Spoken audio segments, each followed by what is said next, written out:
Assalamualaikum warahmatullahi wabarakatuh. Yang saya hormati Ibu Indrianti, MSI, PhD, Psikolog selaku dosen pembimbing. Yang saya hormati Bapak dan Ibu penguji sekalian. Saya Hasrita Nisa, pada kesempatan kali ini akan memaparkan hasil penelitian saya yang berjudul Pengaruh stres terhadap kinerja karyawan dengan kecerdasan emosional sebagai variabel pemoderasi. Dalam kondisi pasar global saat ini yang sedang mengalami persaingan yang ketat, sistem alidaya telah menjadi pilihan perusahaan untuk mendukung operasional perusahaan. Layanan alidaya menjadi salah satu strategi bagi perusahaan untuk fokus pada kompetensi inti mereka, mengurangi biaya, serta meningkatkan efisiensi di beberapa fungsi organisasi. Hal ini sejalan dengan pendapat Jeronimo yang menyatakan bahwa sistem alidaya merupakan salah satu cara terbaik bagi perusahaan untuk membentuk kembali manajemen serta merupakan salah satu tren paling kuat dalam manajemen. Tenaga kerja alidaya bukan hanya digunakan oleh perusahaan-perusahaan swasta saja, namun banyak juga perusahaan BUMN yang menggunakannya. PT Waskita Karya Persero Tbk atau yang biasa kita kenal dengan Waskita merupakan BUMN industri konstruksi yang menggunakan jasa tenaga alidaya sebagai pekerja teknis atau lapangan mereka. Salah satu vendor utama dari PT Waskita ini adalah PT Arta Gutawa Sejahtera atau AGS. Jadi AGS ini adalah vendor penyedia tenaga kerja dari Waskita yang memiliki hubungan erat dengan Waskita. Fenomena pandemi COVID-19 saat ini memaksa dunia usaha untuk beradaptasi dengan perubahan yang terjadi di beberapa aspek kehidupan. Tidak hanya ancaman akan penularan virus yang begitu cepat, dalam dunia bisnis pun muncul ancaman kerugian operasional akibat pandemi ini. Survei dari Kementerian Ketenagakerjaan pada tahun 2020 menemukan bahwa sekitar 88% perusahaan terdampak pandemi dan berakibat pada operasional perusahaan yang mengalami kerugian. Pandemi COVID-19 menjadi pukulan berat bagi perusahaan penyedia tenaga kerja alidaya. AGS sebagai perusahaan penyedia tenaga kerja alidaya mengalami dampak secara langsung dari pandemi COVID-19. Pendapatan usaha menurun yang berpengaruh pada laba usaha sehingga kinerja perusahaan pun menurun. Apabila AGS ingin meningkatkan performa kinerjanya, maka perlu memperhatikan faktor-faktor yang mempengaruhi kinerja karyawan. Stres menjadi salah satu faktor yang mempengaruhi individu secara psikis dan fisik yang menyebabkan tekanan yang berdampak pada kinerja karyawan. Pekerja yang memiliki stres tinggi akan berdampak negatif terhadap kinerjanya. Sedangkan pekerja yang memiliki stres rendah akan memberikan performa kerja yang lebih baik bagi perusahaan. Kondisi individu dalam menghadapi stres dapat beragam tergantung pada kecerdasan emosinya. Jadi kecerdasan emosional telah mempengaruhi kemampuan seseorang untuk berempati, mengendalikan emosi, dan mendengarkan secara aktif. Kecerdasan emosional terbukti memiliki peran efek moderasi antara stres yang dihasilkan oleh pandemi terhadap kinerja. Selanjutnya, untuk rumusan masalah, fenomena pandemi COVID-19 menyebabkan dunia bisnis terancam kerugian operasional. PT AGS sebagai perusahaan alidaya mengalami dampak langsung sehingga perlu memperbaiki kinerja karyawannya. Stres menjadi salah satu faktor yang memengaruhi individu secara fisik dan psikologis, menyebabkan tekanan yang berdampak pada kinerja karyawan. Kecerdasan emosional terbukti memiliki peran efek moderasi antara stres yang dihasilkan oleh pandemi terhadap kinerja.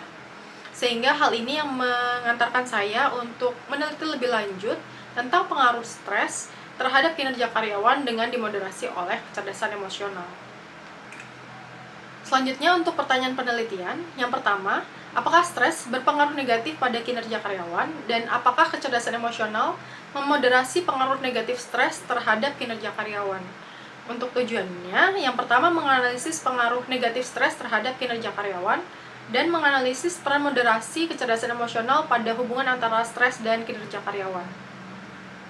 Untuk manfaat penelitian, yang pertama manfaat teoritis, yaitu memberikan referensi literatur pada manajemen perusahaan untuk meningkatkan performa kinerja karyawannya.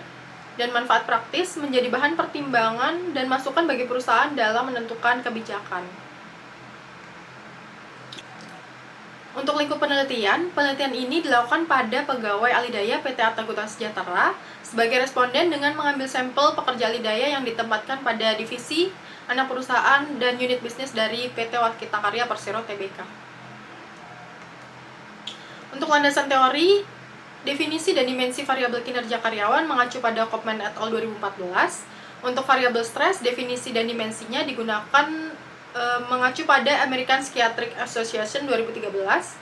Untuk definisi variabel kecerdasan emosional diadaptasi dari Meyer, Salovey, dan Caruso 2004, sedangkan dimensinya mengacu pada penelitian Salovey dan Meyer tahun 1990. Untuk pengembangan hipotesis, pekerja yang memiliki tingkat stres tinggi akan berdampak negatif pada performa kerjanya, sedangkan pekerja yang memiliki stres yang rendah akan memberikan performa kerja yang lebih baik bagi perusahaan. Sehingga hipotesis pertama adalah stres berpengaruh negatif terhadap kinerja karyawan. Untuk hipotesis kedua, kecerdasan emosional memiliki efek moderasi antara stres dan kinerja. Kecerdasan emosional melemahkan pengaruh negatif stres pada kinerja karyawan, sehingga karyawan yang memiliki kecerdasan emosional tinggi dan stres rendah akan menghasilkan kinerja yang tinggi. Sehingga hipotesis kedua adalah kecerdasan emosional memoderasi pengaruh stres terhadap kinerja karyawan. Pengaruh negatif stres pada kinerja karyawan akan semakin kuat ketika kecerdasan emosionalnya rendah. Berikut ini merupakan ilustrasi dari hubungan antara tiga variabel: stres sebagai variabel independen, kinerja karyawan sebagai variabel dependen, dan kecerdasan emosional sebagai variabel pemoderasi. Selanjutnya, untuk metode penelitian, desain penelitian ini menggunakan pendekatan kuantitatif dengan studi cross-sectional, menggunakan data primer dan metode survei. Untuk teknik sampling yang digunakan adalah purposive sampling dengan kriteria karyawan PT Arta Gutawa Sejahtera yang telah bekerja minimal 6 bulan dan berstatus kontrak alidaya.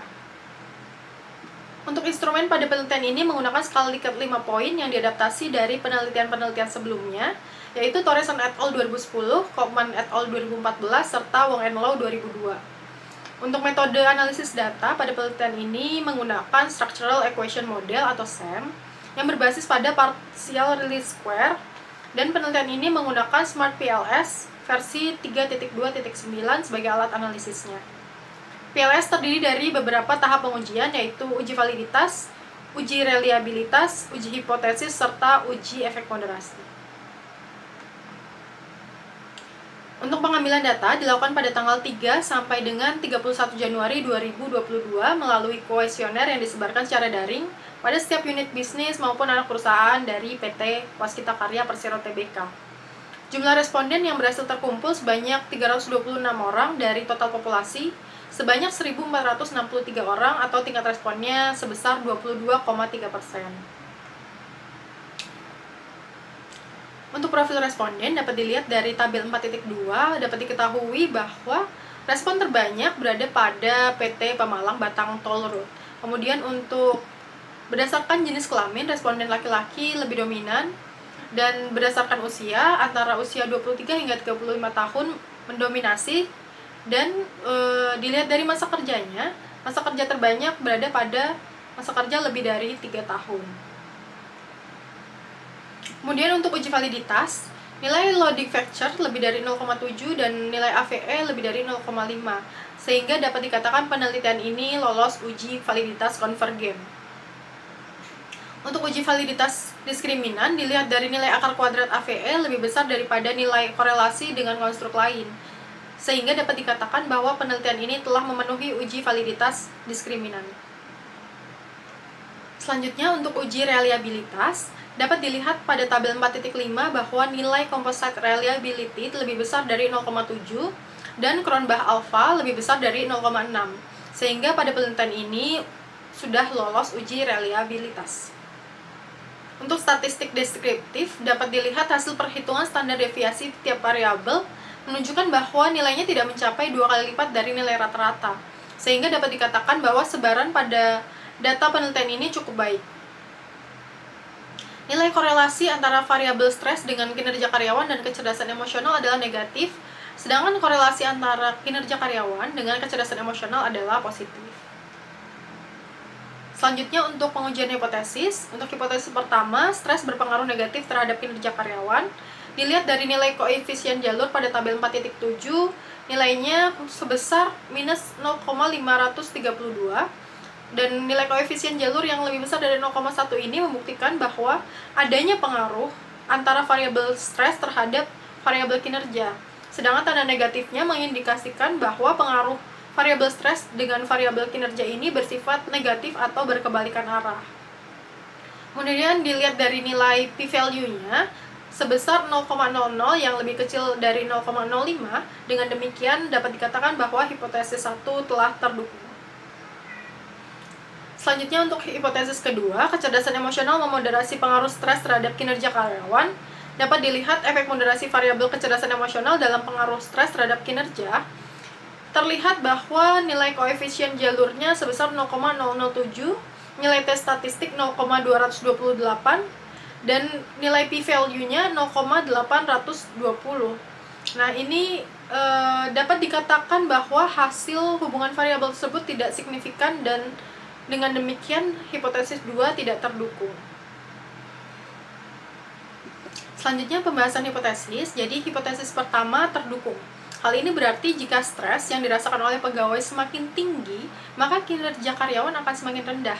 Oleh karena itu, telah terbukti secara statistik bahwa stres merupakan faktor yang dapat memengaruhi kinerja karyawan. Kondisi tersebut konsisten dengan temuan empiris dari Sadovi et al. Yang mengungkapkan adanya pengaruh negatif dan signifikan dari stres karyawan yang disebabkan oleh fenomena pandemi COVID-19 terhadap kinerja karyawan. Untuk hipotesis kedua, berdasarkan hasil analisis hipotesis yang telah dilakukan, diketahui bahwa hipotesis kedua tidak didukung secara statistik. Kecerdasan emosional sebenarnya merupakan variabel yang masih sangat kuat sebagai prediktor yang dapat memengaruhi kinerja karyawan. Bukan hanya sebagai moderator yang memberikan efek memperkuat ataupun memperlemah kinerja karyawan pada perusahaan.